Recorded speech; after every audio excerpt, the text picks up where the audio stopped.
Hey Duncan, Hey, Joseph. I sent a message on our logo on WhatsApp. Can you guys make it look better? I've just seen it. Why do you want to use the logo, if I may PowerPoint ask? presentation. And from the look, it looks like you tried to We use stretched it it a already. little bit, and I think it got stretch marks on. Because it started looking weird. You just put the logo through its worst nightmare. You should never try that again. I think it lost its identity. Yeah, it looks a bit. I can tell how it's feeling even from looking at it. So, Okay, what's the solution? so you are saying you brought the logo for therapy. Yeah, you're the I'm the therapist here. therapist. Can you help us therapize that logo? How much are your sessions? Your budget, for instance, if you don't want to take the presentation to jail. So what's the fine for stretching the logo? For stretching, for stretching the logo, the fine. Yeah, otherwise it goes to jail. I don't think we have such huge budget. Are you ready to go to jail?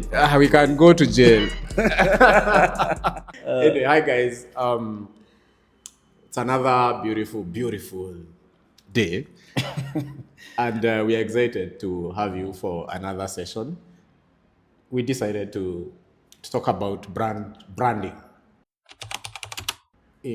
and specifically brand guidelines. Yeah. I think we've worked with a lot of businesses that don't have brand guidelines. Like you ask for their brand guidelines and are like, what's that? But I think it's good to understand what is a brand to start with, and then where brand guidelines is just one small part of the brand, but brand guidelines help define the brand assets. Basically, it helps guide how the brand assets will be made. Would be made. How will they look like? How do you use the logo? How do you use the colors? How do you use the fonts in different places? In your t-shirts, voice, in your notebooks, in your diaries, in your invoices, and whatever. So the brand guidelines are good example. And Dovesha, you see how we've used the logo on this. It should be on this is the left side, and the website on the right side. That's defined somewhere. We didn't just pick it. So, but a brand is bigger than just to clarify, it's bigger than brand guidelines, because a brand is a sum total of, let's say, the life of the company. The life of the company. It's the life of the company, really. Because if you don't have a brand, then I think you really don't have. You can't say you have a business as such. Just all over. You're just. You're a shopkeeper, so to say. Yeah. Even at least there are shopkeepers who have built some bit of a brand. But you get the gist of it. It's your unique identity. It's because it's the perception people have of you. It's who you are. It's who your employees are. It's all these things. And so the brand guidelines define what visually we can see. But there is the life of the brand that we can't see. So all that is brand. But today, we're talking about brand guidelines. How do you come up with so we've done brand guidelines for several businesses, and our good designer here, Duncan, he wears many hats. You're a good brand. Duncan, brand you wear many hats, and today I'm a brand. Today you're a brand therapist. So take us through. Let's know how. Take us through building our brand guidelines. A to Z of it. Yeah. I'll be here. I'll be asking questions. For sure. So let's do this. Let's do this. Yeah. So as you have said, brand guideline is just part of the brand. So much comes into it. So basically, I would say brand guideline is like a recipe for a book. You have to define how your book will look like. What would be the theme on the book, the fonts, where do you want to place the logo on the book pages and all that. So that's how I would put a brand guideline as in a nutshell. But just to give an overview of what really you need to take into consideration when you are defining you are coming up with your brand guidelines. One, of course, I mean, as we started, you mentioned about the logo stretching and all that. So, I mean, first thing first, you have to define your. There has to be the core of it, your brand colors. Choose them. I mean, very well. Then from there, we have the aspect of the logo. We go to the things like now the usage of the logo. We go to the voice, and then now we go to, I mean, of course, now things like now the other assets, which will be things like now the marketing collaterals, be it merchandise like the t-shirt I have, be it billboards, be it banners. I mean, all manner of things. So just to, I mean, just run through an overview of how a brand guideline would look like. As I said, the first thing you need to define is your brand colors. Because if you don't have the brand colors, of course, you can't have the logo. I mean, you can't have you have to start from the basics. So for brand colors, I mean, mostly you need to have the primary color. Definitely, it has to be there, and also a secondary one.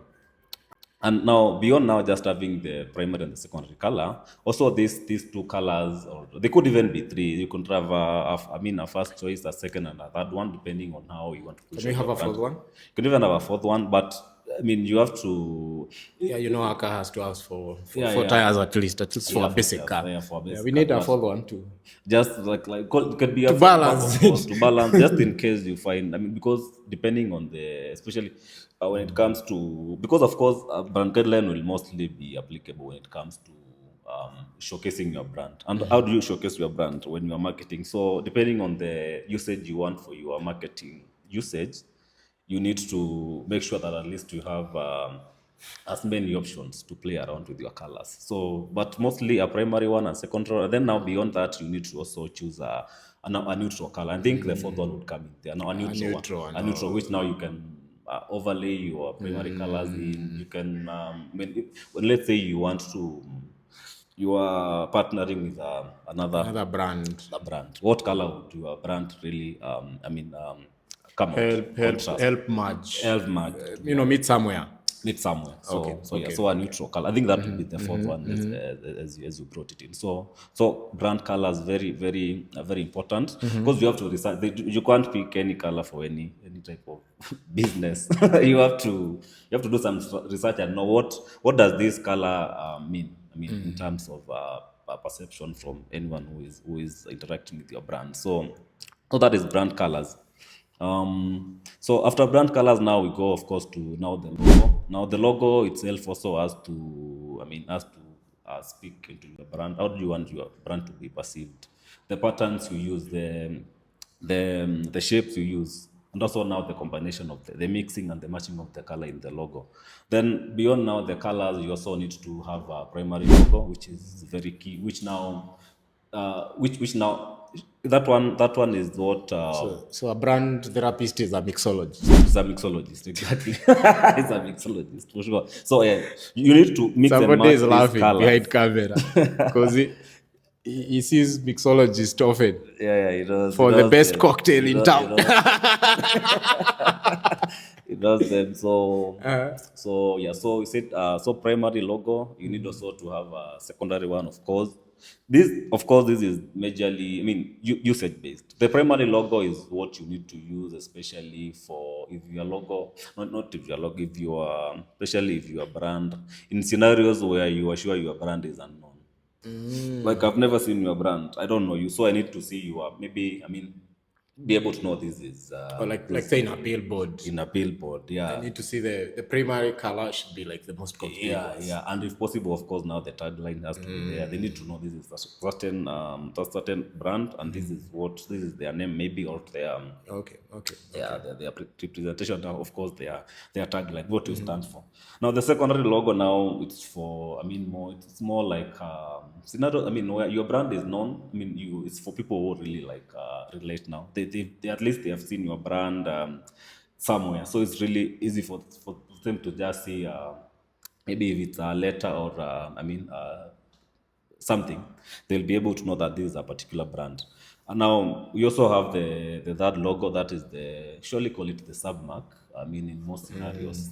Now, this can be a favicon. Like when you go to a website, on the tab you usually see like an icon which represents a certain, like for one of the, I mean, most common is like something like Gmail. You usually see the icon Yeah, for the favicon. the favicon, which is like an envelope which has the Oh trigger. yeah, So yeah. whenever I'm on another tab, I'm able to tell that if you want to go back to my Gmail inbox, I just tap on that tab and go back to my I Gmail realized at inbox. some point I talked about primary color, but it was a primary logo. Oh yeah, yeah. I Okay, mean, sorry, sorry about yeah, that. I usually just connected interchange. the dots. Yeah. Okay. Yeah, so I mean, no, that one is usually enough for. I mean, your brand is known. If I see this icon, I know it's Gmail. If I see this icon, I know it's No, yeah. Novetia.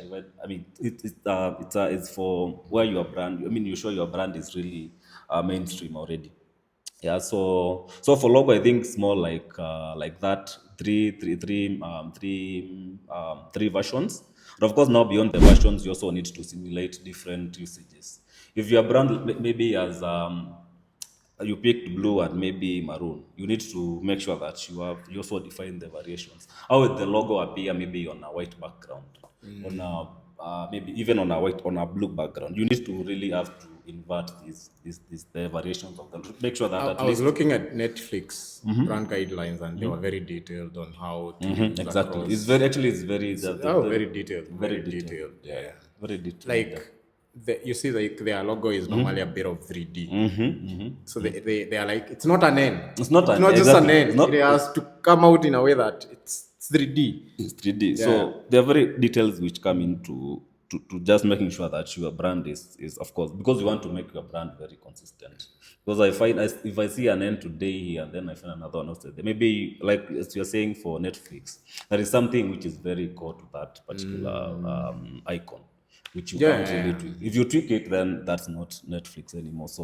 Okay. Okay. So yeah. So the other things is of course on the logo still is the I mean I just mentioned the mix and matching of how to different backgrounds. That's very important. So let's go now to the font typography. Same thing. Same thing applies. You need to have a primary font, a secondary one, and of course now, which is the, I mean that's a must, a fallback one, because you're using your brand not only on, because I know, I mean, for if you're looking at maybe print media, like when I'm printing a flyer, I mean that if I've printed that material remains permanent. But if I'm using maybe your my font on maybe on a browser, every browser has its own issues. There's a browser which will not be able to render a certain font because of its, I mean, because of its maybe it's not in the library. So you need to have a fallback font which will appear when you meet such scenarios, whereby maybe it could be a browser device which does not render that particular font. So the same thing, a primary font, a secondary, and of course now a fallback one, to make sure that your brand is consistent through different types of devices and also media. So that's for font. Photography style is more visual. You need to know what does your brand communicate. If it's a brand which is selling professional stuff, you have to make sure that any imagery used has to show that. If it's I mean, if maybe you are running an activation, any images which you are shooting, any photos, I mean, any person appearing on that particular set has to showcase the pro feel. It's something like what, anything like shopping. If maybe you are selling a discount, giving this, you need to showcase people who are like happy redeeming a discount in that particular shot. So you really have to know exactly how you want your brand to be seen, and that now goes all the way to whenever you are doing any imagery, photo shoots, even all the way to videos. Another aspect, of course, on photography is also the how the different photos will be used on different media. That now that we call that overlays. How will I use, like if maybe I want to overlay my logo on a certain image. where do I want it to be placed? Because I don't want to, maybe today you have an image, a photo with the logo maybe on the right of the image. Then tomorrow you have another one on the right. Means your brand is not consistent. You are going off key at some scenario. So you have to define exactly, because if today a consumer sees your be a billboard. One, maybe the logo is on the left, and then tomorrow they find another one, another flyer was logo on the right, on the same. Those will sound like two different brands, and now start going off key in regards to your branding. I mean your brand strategy. So that is very important. How to position the logo in regards to photos. The other thing is, of course, now this one more is lying towards the usage on different documents. Of course, I mean any business, for any brand, you must have things like letterheads, business cards, invoices, receipts. You have also to define how will my letterhead look like, because anytime you are sending out a document, you need to have a uniform way of showing that this is a particular brand. Because today you don't want to place your logo maybe on the left. Tomorrow you send another document, the logo is on the maybe on the right or center. You have to have a very consistent way of placing the brand assets on that particular document. So that's stationery, goes all the way to notebooks, envelopes. Then now, of course, merchandise the same thing. If it's a mug, you have to define where the logo will be placed, because because you don't have to, because you find someone just giving out a logo to a print, tell them I need a few pieces of mugs, or I need a few pieces of t-shirts or cups. But you see, the printer doesn't know exactly. They just pick the logo and place it anywhere, because you have not defined how you want your brand to appear. So you need to define for them. If it's a mug, if the logo has to be on the front side or whatever side, or on the handle, you need to define that up front. The same for the cap, the same for the things like t-shirts, where you want your logo to appear, and anything else which has to appear on the same piece of material. So that's it for logo usage on assets. Now, again, there is the aspect of voice and tone, and this now applies to how you communicate to your audience, both from social media, emails, text messages, what else? Social media, email, text messages, and even now verbally. Because I mean, if you have a physical auction, of course, you'll expect people walking in to interact with your brand. So how will this receptionist or this person who handles that person who is how do they talk to this I mean, person who wants to interact with your brand. So you have also to define that particular tone, so that everyone in the I mean in your business, in your brand knows exactly this is how we are supposed to to communicate to different parties when they come across them. So basically, in a nutshell, that's more like it. Of course, there are the details which come into how to define these colors. I mean, there are the different codes, but in a nutshell, it's about we've defined the colors, defined the logo, defined the voice and tone, and now the collateral. That is the digital marketing materials. I don't know. Website, have you usage? You talked about that? But we mentioned it, and the logo. I mean, not the logo. Yeah, the logo, the favicon. Because once you have this favicon, of course, Ah, applies now okay. to Okay, the logo. and Yeah, on yeah. the website On the itself, website, of course, yeah, you'll the you'll website. not use the favicon. I think you'll either Yeah, use yeah. the Actually, primary or the secondary, yeah. depending. You have And in to. some screens, like the phones and whatever, Yes, how do exactly. you? I think it's just good also to factor in that. There are so many. I think even for, because you're looking at different. Maybe you are doing like a road show. You want to brand the cars. Oh yeah, You have branding to the also to cars. define how you want the logo to appear. Does it appear on the door? Does it appear Yeah, on the wind? I mean exactly. yeah, Even on walls. on walls, On exactly. Like walls. if you want to have backdrop. I mean, how do you want it to appear? There's so many scenarios. Yeah, yeah. So yeah, you play throughout your scenarios and then Yeah. you define Yeah. so that it's consistent across the company. Exactly. So like there's a case where like you can send something to your printer. You've printed a lot of material and then you're like, no, this doesn't represent us. So you see, For you sure. can lose a lot of money if you don't align the team. Yeah, So yeah, yeah. defining the guidelines helps you align anybody who comes. It's part of the actually training material for new hires and anybody who interacts the For sure. company, Yeah, your yeah. partners, your vendors, your everybody who will interact with your brand, Yeah, yeah. For sure. all who So will represent you out there. So that's that. So brand guidelines is very important. Consider developing brand guidelines if you don't have them.